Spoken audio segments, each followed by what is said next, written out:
Hi, I'm Professor Zirk, and this is Introduction to the Humanities, HUMA 101.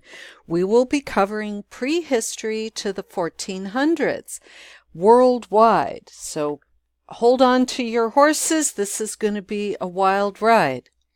I want to spend some time today going over how this class is going to be run, understanding academic debate, because I think that's a very important issue, and discussing our classroom etiquette.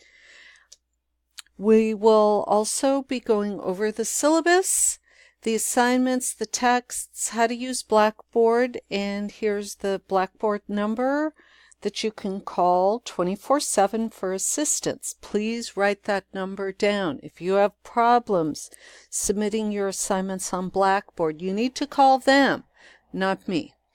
We'll talk a little bit about participation and what that means, as well as the tests, the grading, the calendar, and the classroom etiquette. I think starting a class in the humanities talking about academic debate and scholarly inquiry is really critical. One of the course learning outcomes is to develop our critical thinking skills, and we can do that through the process of academic debate and scholarly inquiry. We also, while we're looking at the materials, we want to talk about the assumptions in the texts we read or the images we see. We always want to cite our sources and consider both sides of the argument.